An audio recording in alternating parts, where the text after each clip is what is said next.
Hello and welcome to ChinnyVision. This time we're flying over the skies of southern England.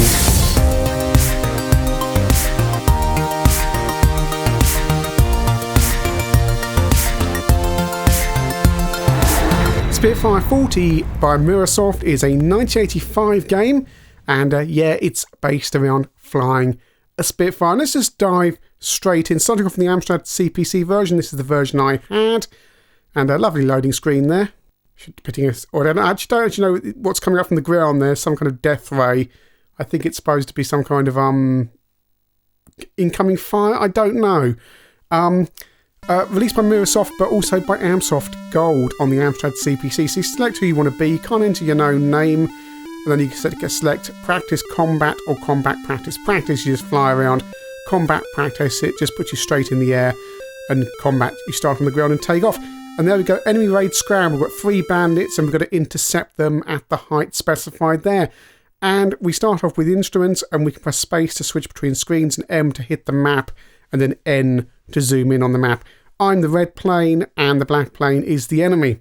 So we've got to hunt them down and shoot them out of the sky. So you've got an attractive screen here on the CPC with the kind of Spitfire's hood in front of you. And you press space to access the instruments, which is a little bit annoying. And there we go, we're taking off, I think, hopefully putting back on the joystick. Take landing gear. Yes, don't take the landing gear up too early. I forgot the landing gear. Yeah. So let's try again. And it's back to combat. Right, so we've got 7 bandits to intercept. So you take the brake off, you basically keep on accelerating, pull back, and off you go. They did refer to various experts on Spitfires when they put together the game. So it does stall at the correct speed, the maximum speeds are all correct. It's a simulation. But a simulation with an arcade side to it, as well, as we'll see once we reach the enemies. I'm putting back this time. And here's a little black bar on the right hand side that gives you an indication of the last few feet of, I think it's the first 1,000 feet or so, something like that, how far you are off the ground. The rest of the time you just got to go to the instrument panel and you get a little indication for your rudder there as well. Back onto the instrument panel screen there very quickly, just to check. You've got to learn to keep on pressing space very quickly just to check the instruments, because you don't get them on the screen like you do with some other flight sims. You do get a full screen here. And there's a little lake down there, that's a marker. The lakes are usually located near the runways, so you can land your plane, because yes, you have to defeat the enemies, all 7 of them in this case, and then go to an airfield and land. So it's not just a case of going up there and, unless you die, of course, when you're up there and you get shot out the sky. You've got all the instruments you'd expect from a plane there, and you've got a little, I keep on flipping between the screens here because you need to do this with Spitfire 40.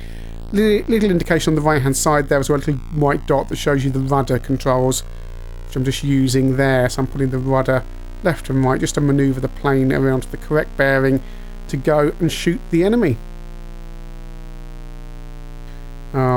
So we're going there. I should be on about the right kind of bearing now. And there's just my map again, shows me where I am above the airfield. That enhanced map is only available in the yellow squares, and there's an airfield in each of those squares as well. Over to the C64. So I've selected Pilot Smith. I don't know why you can't enter your own name. 6 bandits, intercept them at 13,000 feet. Right, so on the ground, and you always start off on the instruments, and you have to press space to get onto the main screen.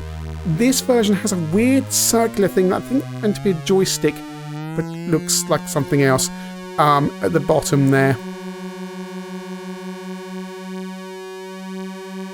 So we're just going to take off. There's a rear view mirror as well, which the use for that will become apparent in combat, because of course you're flying in 3D space, so the enemy could be behind you, he could be in front of you.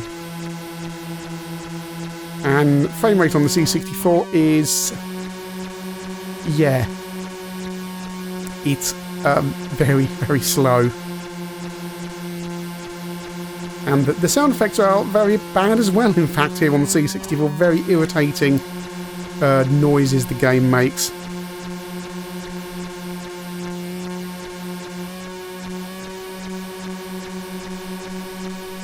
And it sounds like a vacuum cleaner in the room. Just trying to take off here. Pulling back frantically. There's my virtual hand wiggles back and forth. Pulling back. And there's tips in the manual about how the best speed for climbing, the best speed for cruising at, because if you're cruising along, apparently it's best not to have the engine on full throttle. Just like you wouldn't have a car on full throttle, it's best to save fuel and throttle back a bit, and then you get a nice cruising speed to go along. You've got indications of the gears and brakes there as well, and I've pulled back too far and now I'm upside down.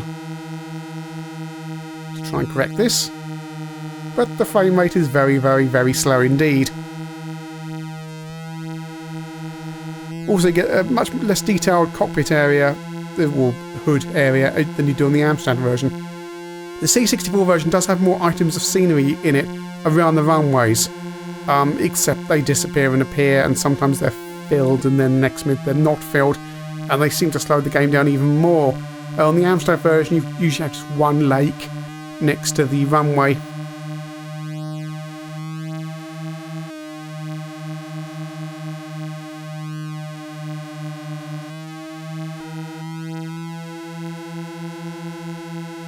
It's not easy to find your way around. It's easy to fly around the map. It's not easy to find the runways. So there we go, I'm the black plane as per the CPC version, and I've got to go and get the red plane. Look at my bearings right, using the gyroscope there.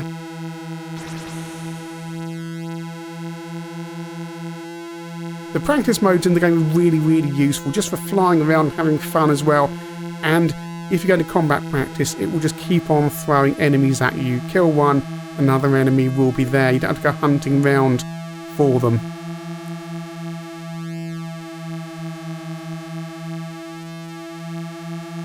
Just coming round, and you see there's an item of scenery on the bottom. Whatever that kind of line is there, and there's another line there, like a box. What it's supposed to be, I don't know.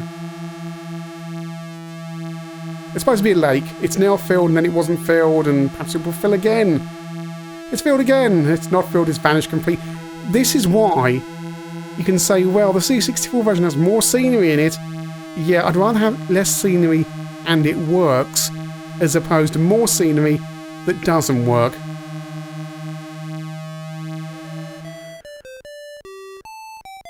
Over to the Atari 8-bit. Yes, there is an Atari 8-bit version. And you've got the same tune as the CPC version there. And we get a practice or combat. Got 5 bandits to get there. Very blocky display on the Atari 8-bit. Wonder if it'll move faster than the C64.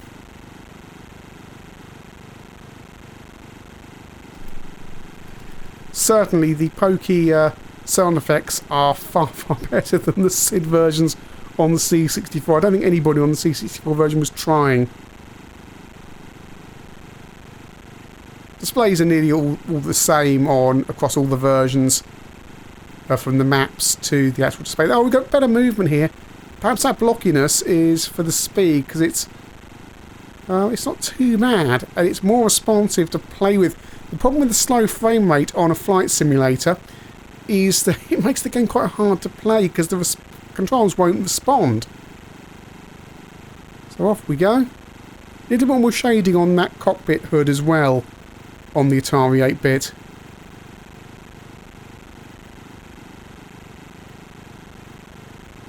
Checking the instruments. And you've just got to get some height, because the enemies are at a certain height, so you need to be at the correct height to intercept them. So there I am. I'm the blue plane and the enemy is the red plane. And while you're watching me fly around, remember ChinnyVision is available on Patreon. If you're happy to support the channel, I'll be grateful for that. Allows me to get a coffee and buy bits and pieces for the channel. URL in the description. And of course there's ChinnyVision 2 as well, with a few extra bits and pieces on there. Check out Discord, there's a ChinnyVision feed on there.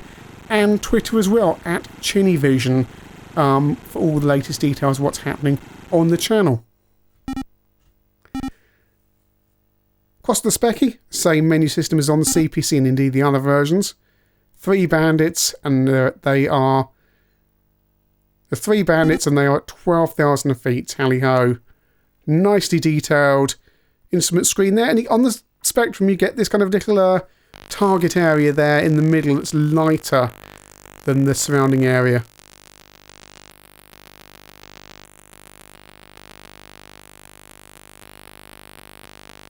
And while the runway flickers, the update rate's quite good, and the specky version is fairly responsive. Now we're just taking off, and the pond/lake is in the same place as the CPC version, probably sharing code.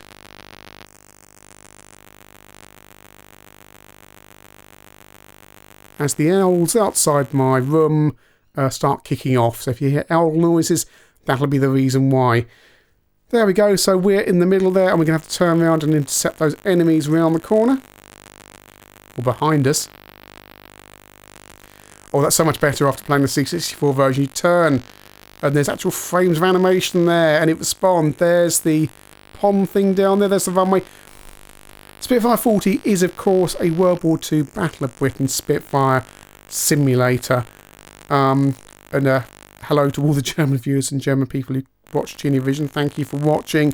I'd be very interested to know in the comments, by the way, if there were games in Germany that used Messerschmitts and things like that for World War II simulators.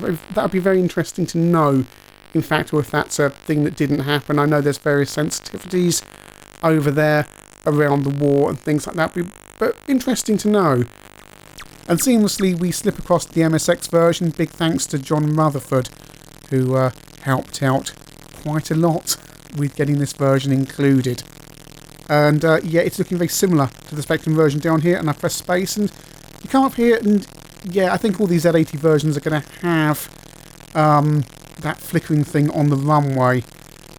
Splash more colour than the Spectrum version. However, you'd expect the sound to be like the CPC version, but no, it seems to be emulating the Spectrum buzzer.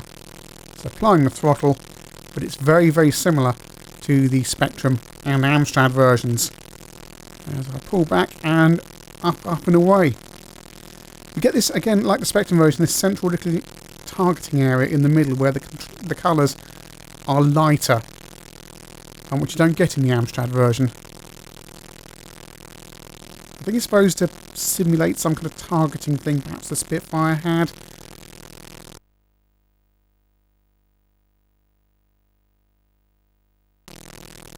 Very responsive. However, I want to know what that line is on the left-hand side there. See their top left-hand side, that little kind of underscore thing. I don't know what that's doing there. It's some kind of artifact. I'm not quite sure. Across the beeb. And a nice loading screen there. Very garish here, though. Green and blue. BBC's full colour mode. And the big difference here is you've got the instrument panel on the screen at the same time as the main view. Now it's going to be interesting to see how this works out, because you're going to be able to see less of the main gameplay area than you would on the other versions. It might help the screen update speed though.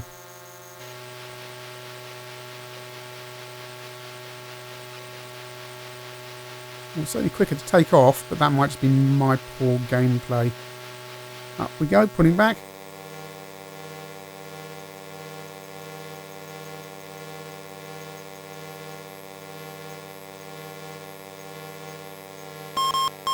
Oh, I've stalled it. It's been beeping at me. It's going to go badly.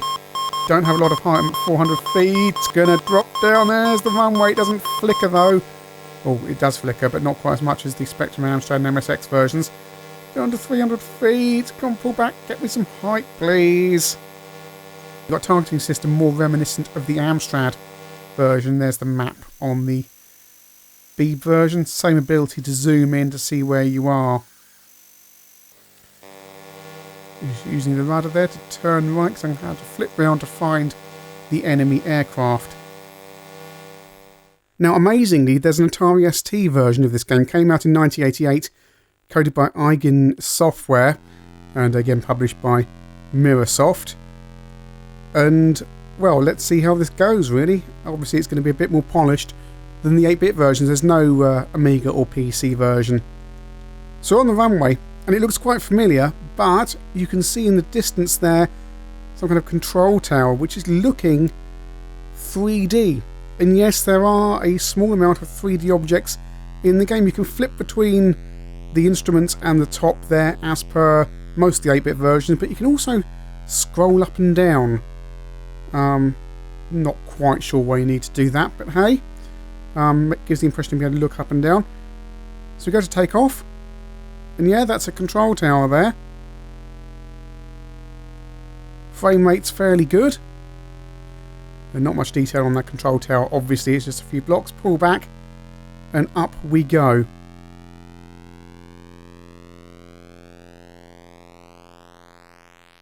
The controls are very familiar from the 8-bit versions. And you will, in all these versions, you spend quite a bit of time down here looking at the instrument cluster. Map is far more detailed. Harder to see your plane and the enemy plane, nothing's going on. You lose a lot of clarity here with all this extra detail, oddly enough.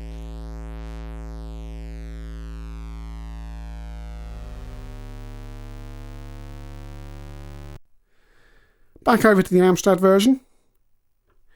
Just checking my zoomed in map there. And I should be pretty much on top of the enemy.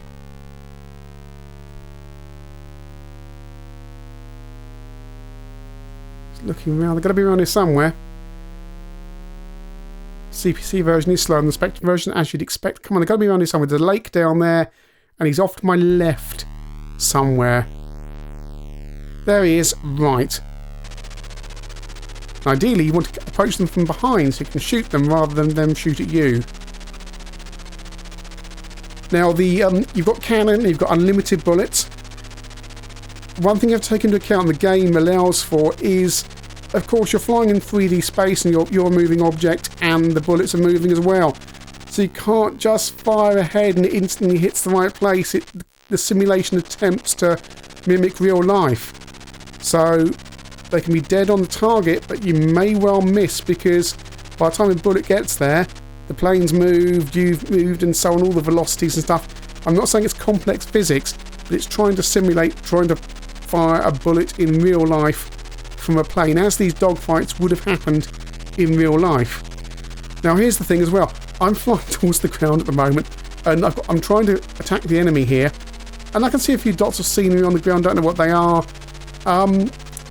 But I've got no idea what my height is at the moment until that black bar starts creeping down the right hand side of the screen, and frankly by then I'm probably dead if I'm heading towards the ground at something like 600 miles an hour, which is how fast these planes could fly in a dive. 700 I think. On Specky, and here I go, I'm on top of the enemy and I'm flying behind him again. The aim is to take the enemies out of dispatch all the enemies you've been sent out to destroy, come back and land, and then go and do it again. And it can be done. I did it back in the day. Killed enough enemies, went back, landed, went out again for another mission, harder enemies.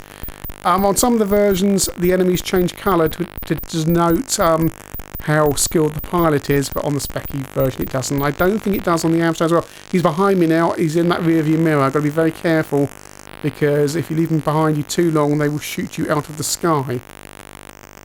He's down there. You can only get so close up to them, by the way. It's not like Tomahawk, the helicopter simulator, where you can get up close and see the full wireframe glory of the computer helicopter. No, these are sprites, and they don't really get much bigger than you're seeing here.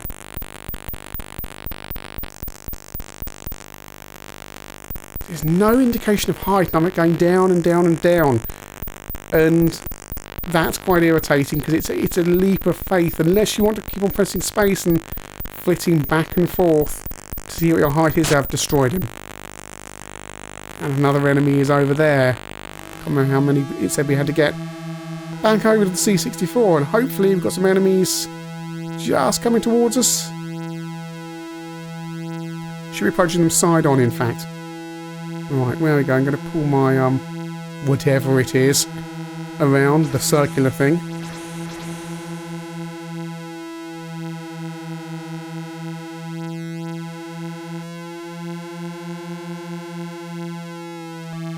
My vacuum cleaner is going at full pelt, and the owls have stopped outside as well.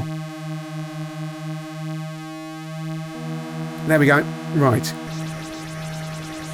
Some of these versions give you a slight warning when the enemies are nearby, and some of them don't. Certainly the Spectrum and Amstrad versions do not. Oh, he's a red enemy. I think that means he's a more difficult enemy. Oh, this is like wading in treacle.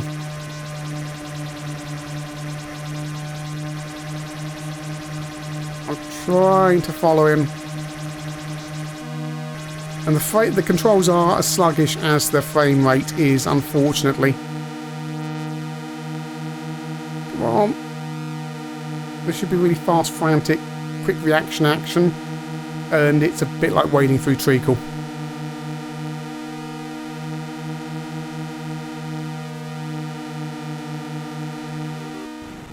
Over to the Atari XE, the Atari 8-bit, and this is better. I'm heading down again in a leap of faith as to what my height actually is. Still not quick, but it's infinitely more playable. There he comes. Got him. And this is combat on the MSX, and the plane is green, whilst the... there we go, it changes to blue when it goes over the ground. Again, I suspect to avoid colour clash. Might be easier if the... I suppose there could be colour clash reasons why they don't just have black planes. And got that plane down, and another plane immediately and conveniently appears. And one of the things you notice when you're playing Spitfire 40 as well is a plane can be behind you, and then suddenly it's in front of you. There's no in between. You can suddenly just kind of go bam, or straight back to behind you again. Combat on the BBC, and I found this a bit more difficult than the other versions to play. I just can't seem to hit the enemy in the same way I can on the certainly on the Spectrum Amstrad versions. Control-wise, it's also worth mentioning that the controls are reversed from the other 8-bit versions. Your speed is on the right-hand side, and your rudder and other bits are on the left. Not an issue for BBC owners. It's just if you're a sado like me flipping between the versions, then you're going to notice problems.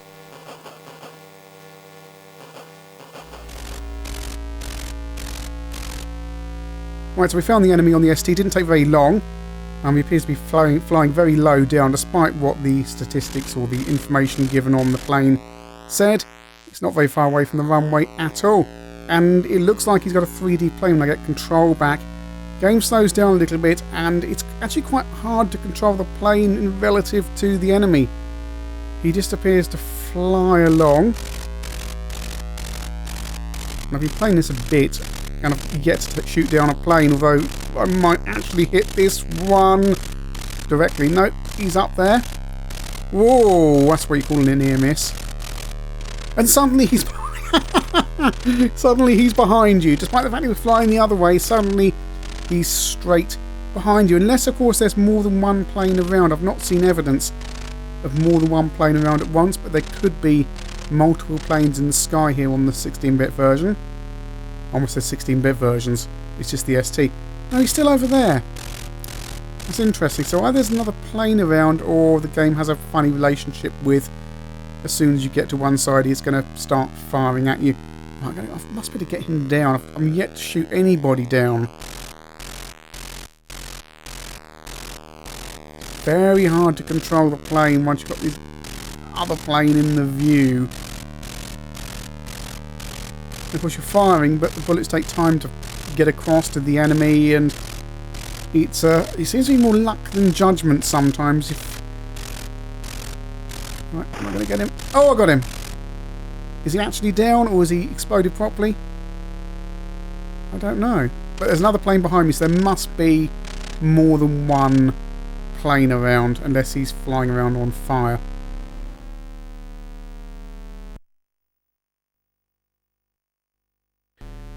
Back over to the Amstrad. My sortie is done. I'm trying to return to base. This will end badly, because I've not done this successfully for years.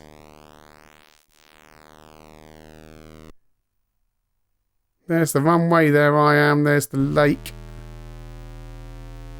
Keep turning right, and I should. There's some dots down there. Is that the lake? Is that the runway? The problem is, if that is the runway, it will go from being a dot to being massive. There you go. It's so annoying. You need to be able to see the runway from further away. It can't just go from being a dot to being... I'm just going to remember... You want to be able to see... I'm dead. You want to be able to see it from further away, not have it suddenly just appear, go from a dot to massive. Think of real planes. They see the runway from miles and miles away and they come in for approach. Over on Specky, and I'm being chased by the enemy, and it's all going very badly, and I've been shot. I've been shot, and that's one way for the game to end. Just be shot out of the sky.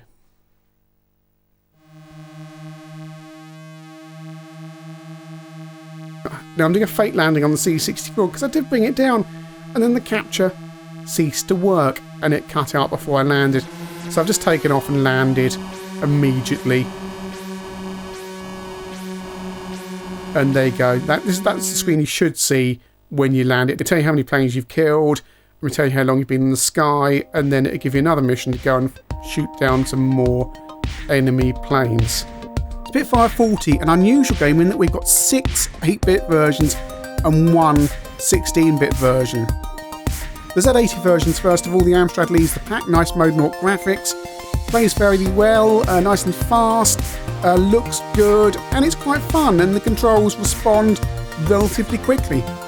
Spectrum and MSX, well, the MSX is a slightly more polished version of the Spectrum version, but there's not much in it between the two. Atari 8-bit version, now I've checked out some details.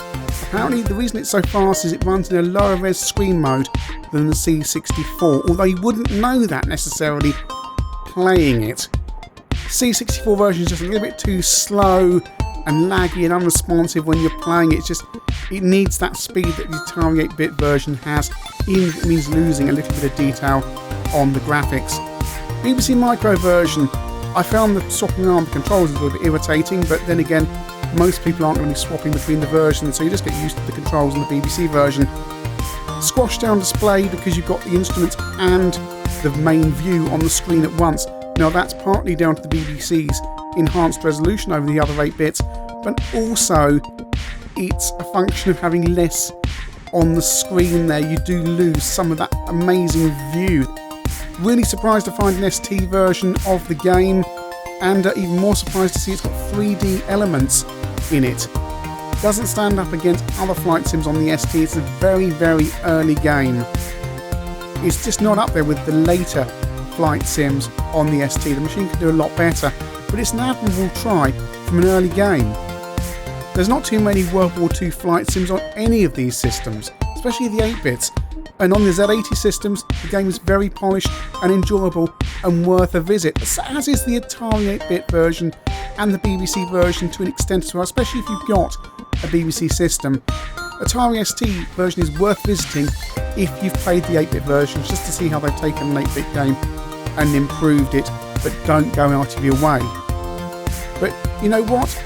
I enjoyed this game on my Amstrad back in the mid-80s, and I'm still enjoying it playing it today. It's a good fun, if ultimately limited, flight sim for most of these systems.